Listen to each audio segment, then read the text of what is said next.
Radha Vallabh Shri everyone, Radha Vallabh Shri everyone. जय जय Radha Vallabh Shri everyone, Radha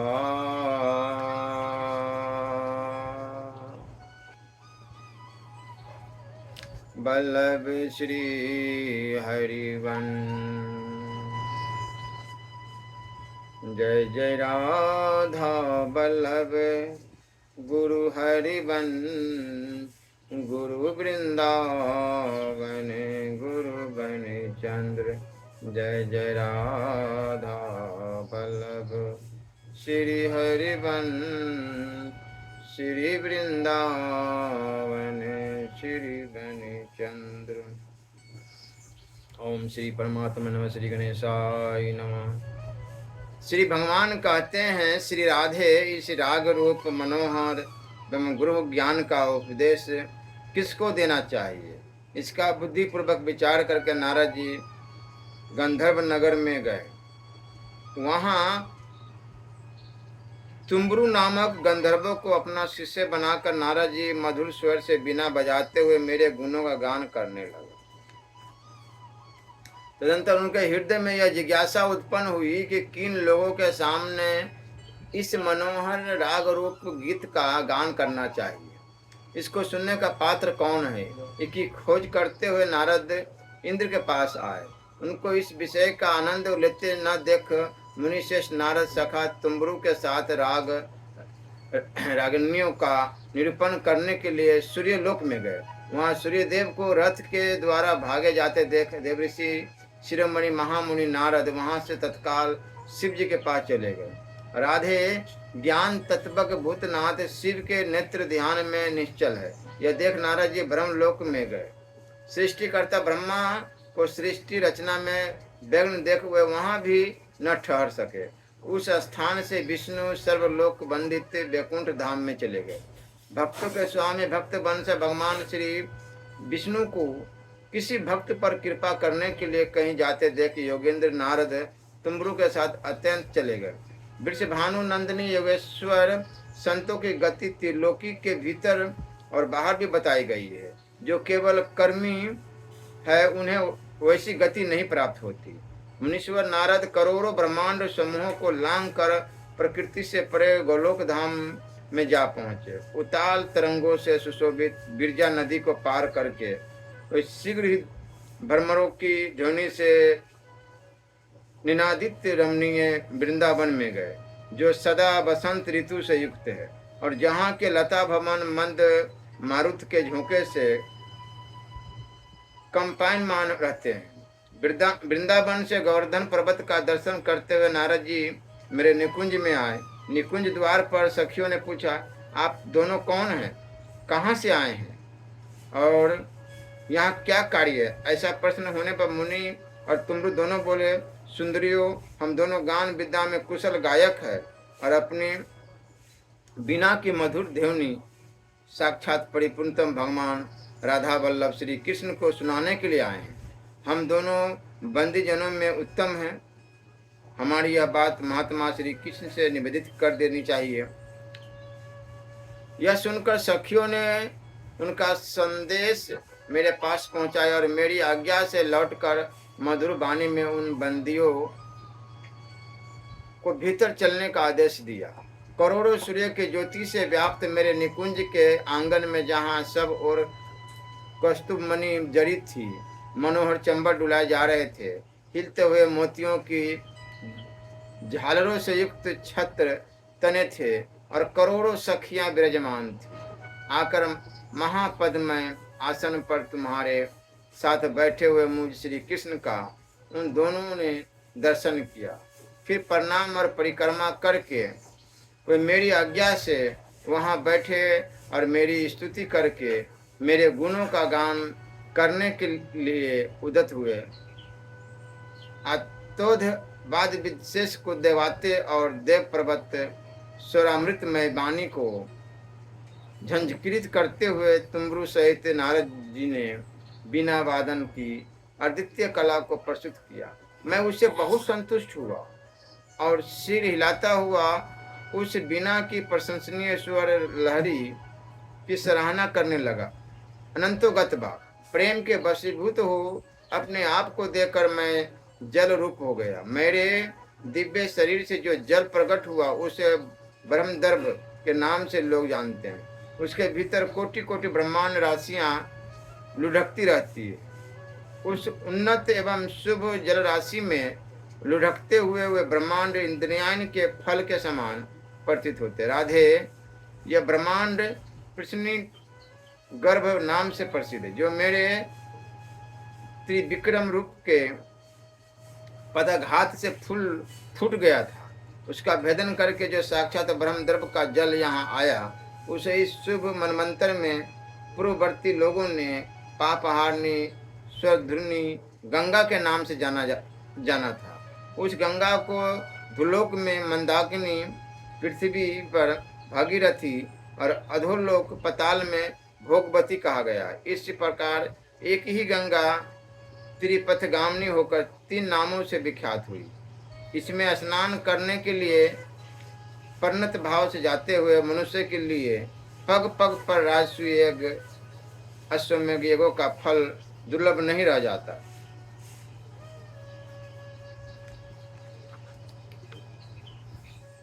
जो सैकड़ों योजन दूर से भी गंगा गंगा का उच्चारण करता है, वह सब पापों से छूट जाता और विष्णु लोक में जाता है। कलयुग में गंगा जी दर्शन करने से 100 जन्मों का जल पीने से 200 जन्मों का और स्नान करने से 1 सहस्त्र जन्मों का पाप नष्ट कर देती है। जो जाह्नवी गंगा का दर्शन करते हैं उनका जन्म सफल है। जो उनके दर्शन से वंचित रह जाते हैं उनका जन्म व्यर्थ चला गया। रंभोरु राधे, जैसे बिरजा तुम्हारे भय से गर्भरूपता को प्राप्त हो गई, जैसे बिरजा के 7 पुत्र 7 समुद्रों के रूप में गर्भ भाव को प्राप्त हो गए, जैसे विष्णु कृष्णा नदी हुए, जैसे शिवदेव बेनी नदी हुए, जैसे ब्रह्मा कुकुंदनी गंगा हुए और जैसे अप्सरा गंडकी नदी हो गई, उसी प्रकार ये ऋभु नामक मुनि भी ब्रह्म भाव को प्राप्त हुए हैं। यह ऋभु की प्रेम लक्षणा भक्ति से संभव हुआ है, इसमें संशय नहीं है। जो इस पापहारिणी पवित्र कथा का श्रवण करता है वह मनुष्य सब लोगों को लांग कर मेरे गौलोक धाम में चला आता है। श्री नारद जी कहते, राजन इस प्रकार अपनी प्रिया श्री राधा से कहकर श्री हरि ऋभु के आश्रम से श्री राधा के साथ ही मालती वन में चले आए। फिर गोपियों की विरह व्यथा को जान भक्त बंसल भगवान श्री कृष्ण श्री राधा के साथ यमुना के मंगलमय पुलिन पर चले आए। उस समय समस्त गोपीगणों का मान और व्यथा दुख भार दूर हो गया।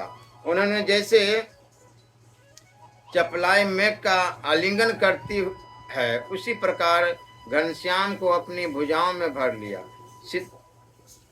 तब श्री हरि वृंदावन में यमुना के मनोहर तट पर गोपंगनाओं के साथ मधुर स्वर में बंसी बजाने लगे। भगवान के उस मधुर राग से गोप कन्याएं मूर्छित हो गई। नदियों का वेग रुक गया, पक्षी अचल हो गए, समस्त देवताओं ने मौन धारण कर लिया। देवनायक स्तब्ध हो गए, वृक्षों से जल बहने लगा तथा सारा जगत मानो निद्रा में निमग्न हो गया। रात्रि काल में रास रचाकर श्री राधिका और गोपियों के मनोरथ पूर्ण करके ब्रह्म मुहूर्त में भगवान श्री कृष्ण नंद भवन को लौटाया। गोपिकाओं के साथ श्री राधिका भी अपना आनंदमय मनोरथ प्राप्त करके वृषभानु वर के सुंदर मंदिर में चली गई। राजन श्री नारद जी कहते हैं, राजन साक्षात भगवान श्री कृष्ण ब्रज में कई दिनों तक रहकर सबको अपना दर्शन दे मथुरा जाने को उद्यत हुए। 9 नंदों 9 उपनंदों 6 वृषभानुओं तथा वृषभानु वर और ब्रजेश्वर नंदराज से मिलकर कलावती यशोदा अन्य गोपियों तथा गौओं के गणों से भी भेंट करके आश्वासन और ज्ञान दे सबसे विदा लेकर माधव चंचल अश्व से जुते हुए अपने दिव्य रथ पर आरूढ़ हो मथुरा जाने की इच्छा से नंदगांव से बाहर निकले। उनके पीछे पीछे समस्त मोहित ब्रजवासी बहुत दूर तक गए और माधव के अत्यंत कष्ट में विरह को नहीं सह सके। जिन्हें भूमंडल पर कभी एक बार भी श्री विष्णु का दर्शन हुआ हो उन्हें भी उनका विरह दुस्सह हो जाता है। फिर जिन्हें प्रतिदिन उनका दर्शन होता रहा हो उनको उनके विरह से कितना दुख होता होगा, इसका वर्णन कैसे किया जा सकता है। नरेश्वर अपलक नेत्रों से श्रीधर के मुंह की ओर देखते हुए समस्त ब्रजवासी गोप स्नेह संबंध के कारण प्रेम विरल हो उनसे बोले। गोपों ने कहा, श्री कृष्ण तुम फिर जल्दी आना और हम समस्त ब्रजवासियों की रक्षा करना। जैसे पूर्व काल में तुमने देवताओं का अमृत प्रदान किया था उसी प्रकार अब हमें अपने दर्शन की क्षुधा का पान कराते रहना।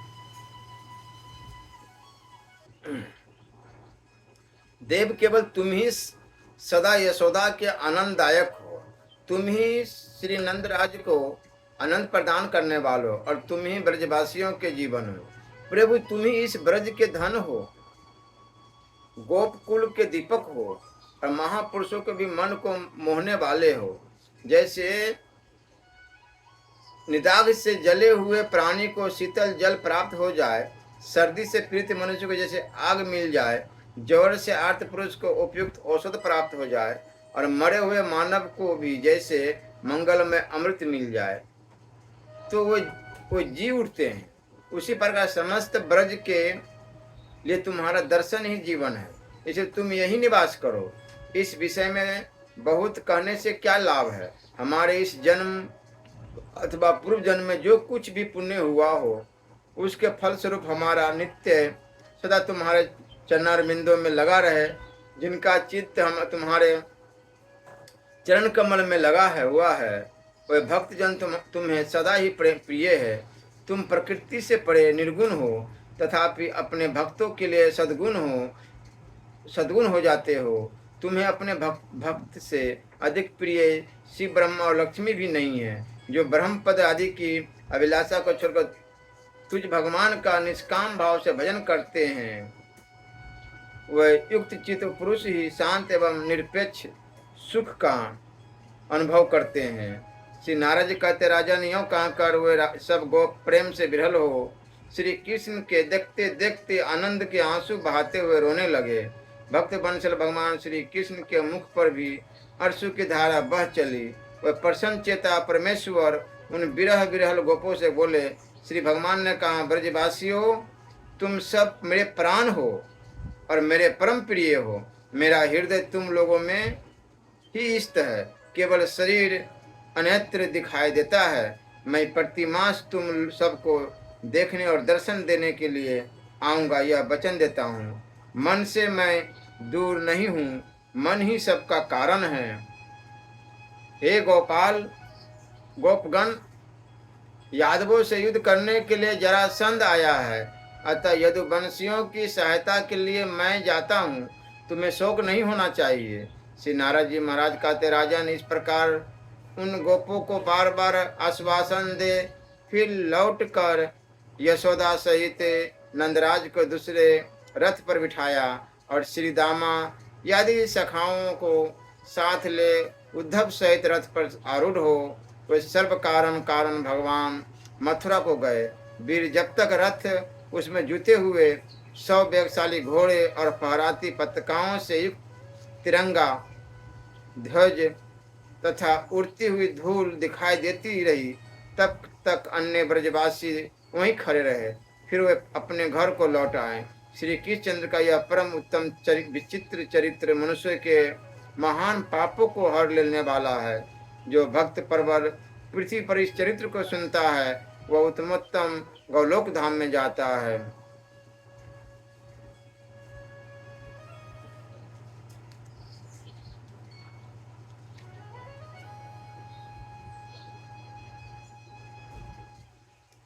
भालसु ने पूछा, मनु मुने गोपंगनाओं और गोपों को उत्तम दर्शन देकर मथुरा में लौटने के पश्चात श्री कृष्ण तथा बलराम ने क्या क्या किया। श्री कृष्ण और बलदेव का चरित्र बड़ा मधुर है। यह समस्त पापों को हर लेने वाला, पुण्यप्रद तथा चतुर्वर्ग रूप फल प्रदान करने वाला। श्री नारद जी का राजन, अब श्री कृष्ण और बलदेव का दूसरा चरित्र सुनो, जो सर्व पापहारी, पुण्यदायक तथा धर्म अर्थ काम और मोक्ष को देने वाला है। नरेश्वर कौल नामक दैत्य से प्रीत हुए बहुत से लोग दीन चित्त हो ब्राह्मणों के साथ कौसार विपुर से मथुरा में आए। उस समय रोहिणी नंदन बलराम शीघ्रगामी अश्व पर आरूढ़ हो थोड़े से अग्रगामी लोगों के साथ शिकार खेलने के लिए मथुरा से निकले थे। मार्ग में ही उन्हें प्रणाम करके उनकी विधिवत पूजा करने के पश्चात सब लोग उनके चरणों में प्रणत हो गए और हाथ जोड़ हर्ष गदगद वाणी में बोले। प्रजाजनों ने कहा, राम महाबाहु राम, महाबली देव, हम सब लोग कौल नामक दैत्य से प्रीत हो आपके शरण में आए हैं। कौल दैत्य कंस का सखा है। वहाँ महाबली दैत्य राजा कौशारवि को जीतकर उन्हीं के नगर में राज्य करता है। राजा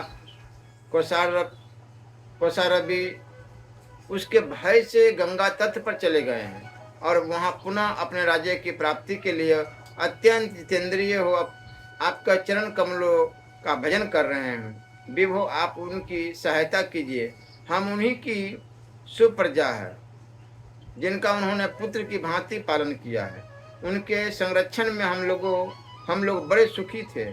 प्रभु, अब दुष्ट कौल हमें निरंतर पीड़ा दे रहा है। यद्यपि आपने त्रिभुवन विजय वीर कंस को मार डाला है, तथापि देवेंद्र, जब तक कौल जीवित है तब तक कंस को भी मरा हुआ नहीं मानना चाहिए।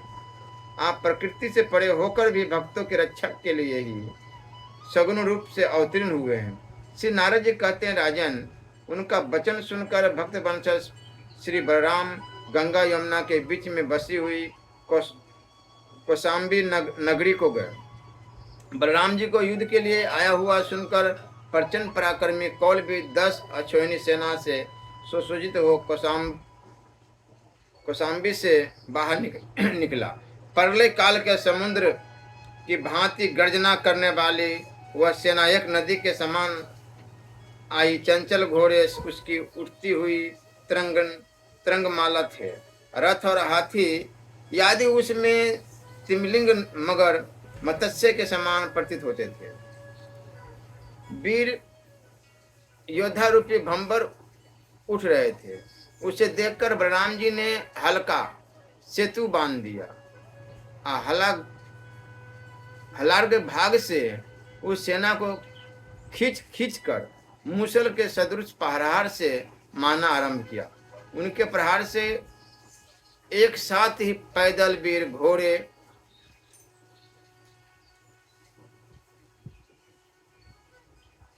रथ और हाथी रणभूमि में फलों की भांति पीस उठे और करोड़ों की संख्या में सब और धाराशायी हो गए।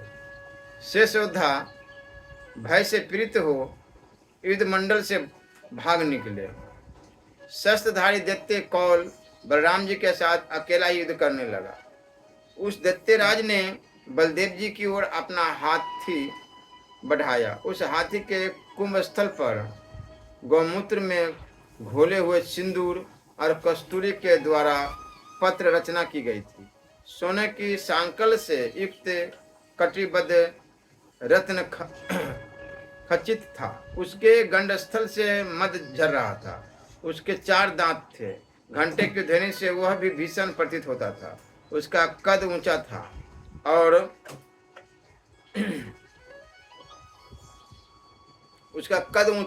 वह दिग्गज के समान चिक घाटता था। उसके शरीर का रंग परले काल के मेघ के समान काला था। कौल तीखा अंकुश लेकर उसके कान की ओर से उस हाथी पर चढ़ गया था। कौल के द्वारा प्रेरित उस मतवाले हाथी को अपनी ओर आता देख बलदेव जी उसके ऊपर मूसल से उसी प्रकार प्रहार किया जैसे इंद्र ने वज्र से किसी पर्वत पर आघात किया हो। मिथिलेश्वर मूसल की मार से उस महान गजराज का मस्तक उसी प्रकार छिन्न भिन्न हो गया जैसे डंटे की मार से कोई मिट्टी का घड़ा टूट फूट गया हो। कौल का मुंह सूअर के समान था। लाल नेत्रों वाला वह दैत्य हाथी से गिर पड़ा। उसने महात्मा माधव बलदेव जी के ऊपर तीखा शूल चलाया। विदेहराज तब बलराम जी ने मूसल के मार से उसके शूल के उसी प्रकार सैकड़ों टुकड़े कर दिए जैसे किसी बालक ने लाठी के प्रहार से कांच के बर्तन तोड़ डाले हो। तब उस दुष्ट ने सहस्त्र भार लगभग 3000 मन लोहे की बनी हुई एक भारी गद्दा हाथ में लेकर बलराम जी की छाती पर चोट की और वह मेघ के समान गरज उठा। उस गदा के प्रहार से बलदेव जी उसी प्रकार विचलित नहीं हुए जिस प्रकार के पुष्प माला से आहत होने पर हाथी विचलित नहीं होता। सभी लोगों को देखते देखते महाबली बलदेव जी ने हल के अग्रभाग से उसे खींचकर काजल के समान काले शरीर वाले कौल के मस्तक पर मूसल के से प्रहार किया। मूसल के प्रहार से उसका सिर फट गया और वह रणभूमि में गिर पड़ा। तो भी उठकर बलदेव जी को मुक्के से भारी चोट पहुंचाकर वह वहीं अंतर ध्यान हो गया। फिर उस मायावी दैत्य ने अत्यंत भयंकर दैत्य संबंधनी माया प्रकट की। तुरंत ही बड़ी भारी आंधी से प्रेरित प्रलय काल के मेघों से जो अंधकार फैला रहे थे आकाश आच्छादित हो गया। जपा पुष्पों के समान रक्त बिंदुओं की निरंतर वर्षा होने लगी। उसके बाद घने काले मेघों ने घृणित वस्तुओं की वर्षा आरंभ की। पीप, मेद, विष्टा, मूत्र, मदिरा और मांस से युक्त अमध्य जल की वर्षा होने लगी। उस वृष्टि को देखकर सब और हाहाकार होने लगा। दैत्य द्वारा रची गई माया को जानकर महाप्रभु बलदेव ने शत्रु सेना के विदारक विशाल मूसल को चलाया। वह समस्त अस्त्रों का घातक स्वच्छ और शुद्ध अस्त्र अष्ट धातु घटित था। उसकी लंबाई 100 योजन की थी तथा वह प्रलय ग्रसित दृश्य प्रज्वलित हो उठा था। बलदेव जी का अस्त्र मूसल 10 दिशाओं में घूमता हुआ बड़ी शोभा पा रहा था। उसने आकाश के बादलों को उसी प्रकार विदीर्ण कर दिया जैसे सूर्य कोहरे को मिटा देता है। उस मूसल को आकाश में गया हुआ देख भगवान बलभद्र ने स्वत हल नामक अस्त्र उठाया और अपने वैभव से उसको खींच कर बलपूर्वक बीच में ही विदीर्ण कर दिया। उस दैत्य की माया नाश हो जाने पर महाबली बलदेव ने अपने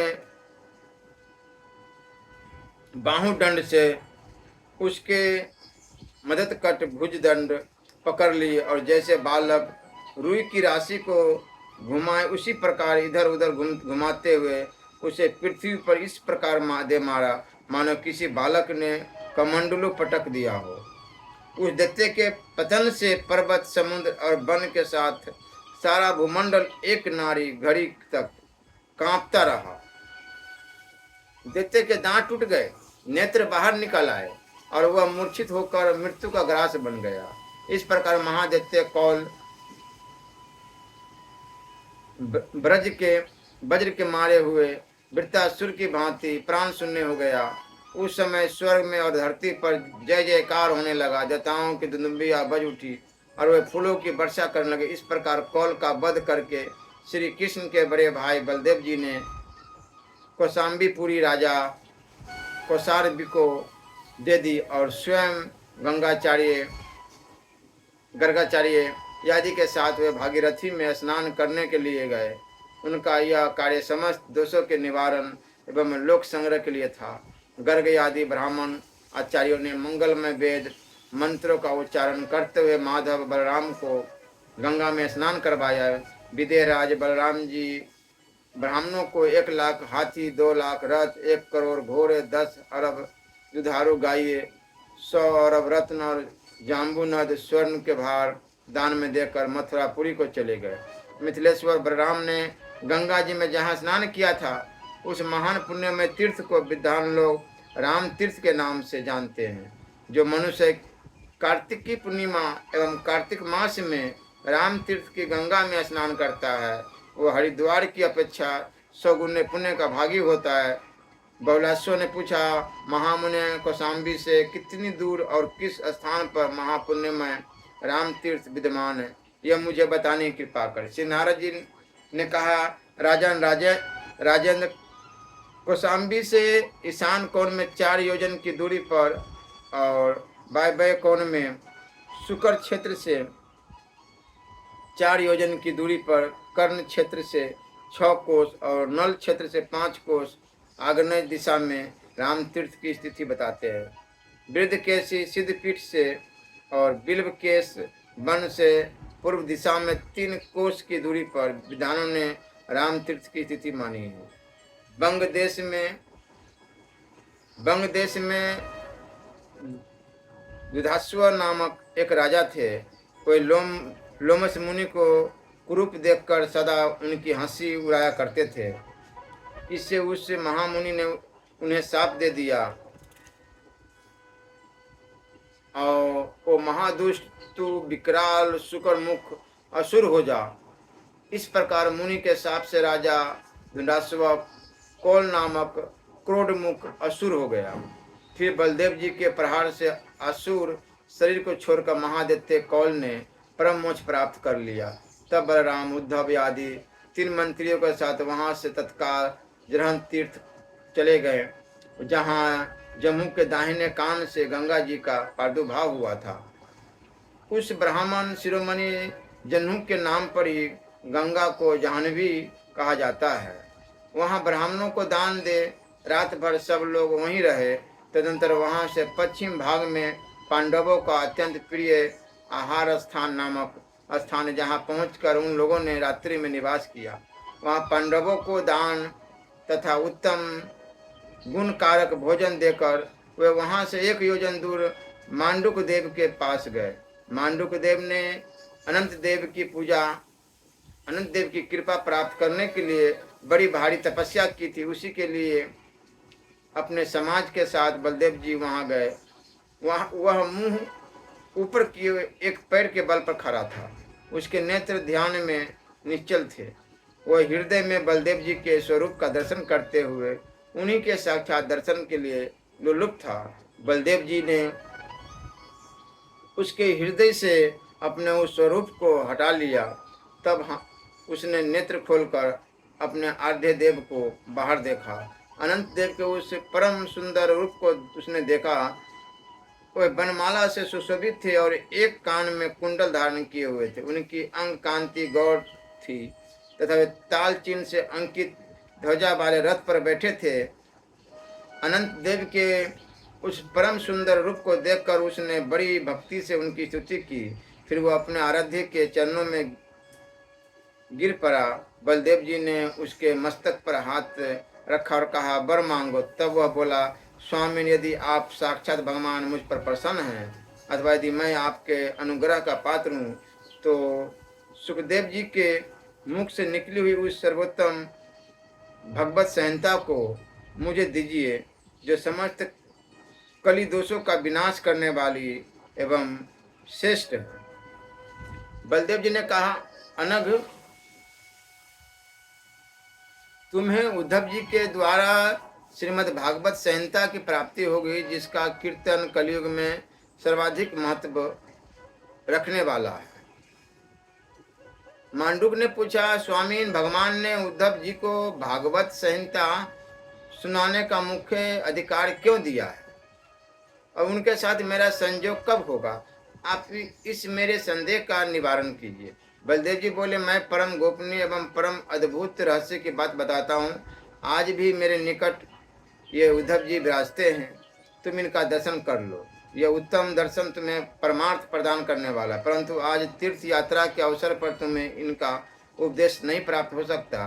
जिस प्रकार ये भागवत के उपदेशक होंगे वह मैं तुम्हें बता रहा हूँ। मैंने उद्धव को श्रीमान आचार्य के पद पर इसलिए स्थापित किया है कि यह संहिता ज्ञान स्वरूप है। नंद आदि ब्रजवासियों तथा गोपंगनाओं की प्रीति के लिए भगवान श्री कृष्ण ने उद्धव को अपना प्रतिनिधि बनाकर भेजा था। अपना स्वरूप परिकर का पद और जो कुछ भी पूर्ण भगवतात है वह सब अपने स्वभाव और गुण के साथ परमात्मा श्री कृष्ण ने उद्धव को अर्पित की है। उन्होंने उद्धव को और अपने को एक ही मानकर आचरण किया। श्री कृष्ण ने अपना आंतरिक रहस्य पहले उद्धव के सिवा और किसी पर नहीं प्रकट किया था। उन्होंने इनमें अपनी अभिन्नता का साक्षात्कार किया है। ब्रजवासियों ने इन्हें साक्षात श्री कृष्ण ही जानकर बड़े आदर से इनका पूजन किया था। बसंत और ग्रीष्म ऋतु में, दोनों ऋतुओं में इन्होंने ब्रजभूमि में विचरण किया और वहीं राधा कुंड के समीप रहते हुए श्री राधा का शोक शांत किया। उद्धव ब्रजवासी अनुगामियों के साथ वहां की भूमि यत्र तत्र सर्वत्र विचरे हैं। इन्हें गौओं तथा नंद आदि गोपों और गोपंगनाओं का वियोग त्रिहारी कहा गया है। ये मंत्री के अधिकार में कुशल तथा समस्त पार्षदों के अग्रगामी है।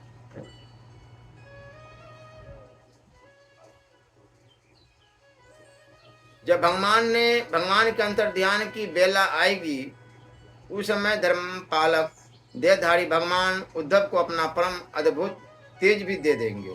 इनका मुद्राधिकार भगवान की ओर से कुछ भी करने और उनकी मुद्रा का या मोहर की छाप लगाकर कोई आदेश जारी करने का अधिकार तो सर्वत्र और सदा ही विराजता है। अंतर्ध्यान काल में इन्हें भगवान की ओर से विशेष अधिकार दिया जाएगा।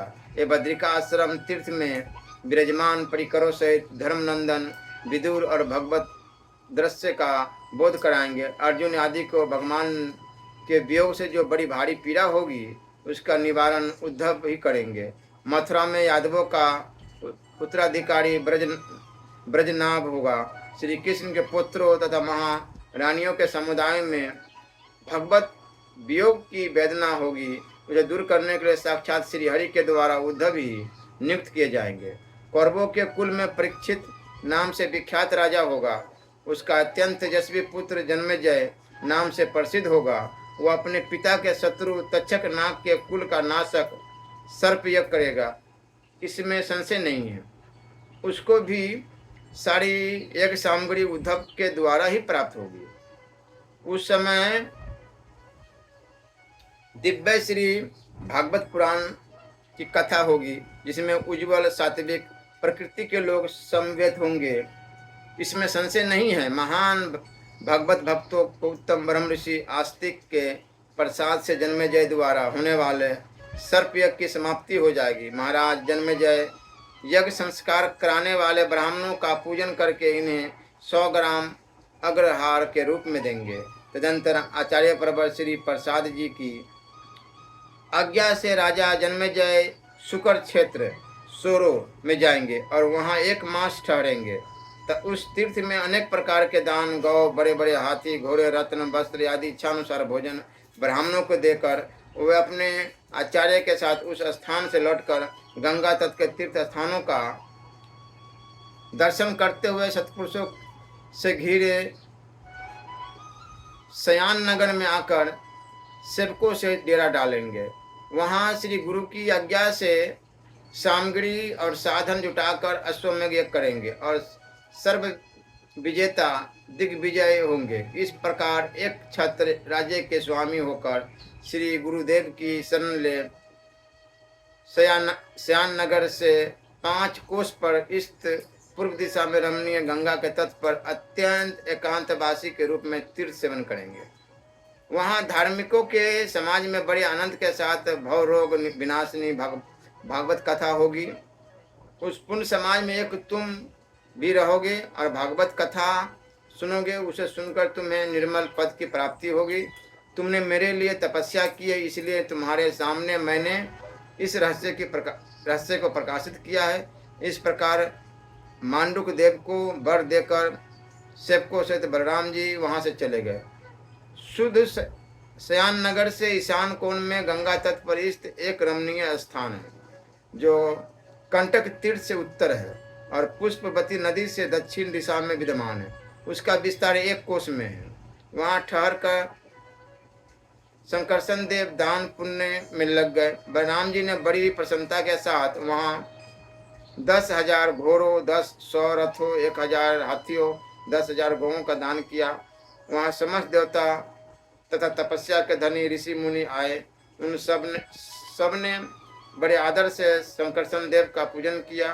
फिर इस प्रकार स्थिति की प्रभु आप कौलेश देते के हंता गर्द भासुर धेनु का विनाश करने वाले हैं, आपको नमस्कार है।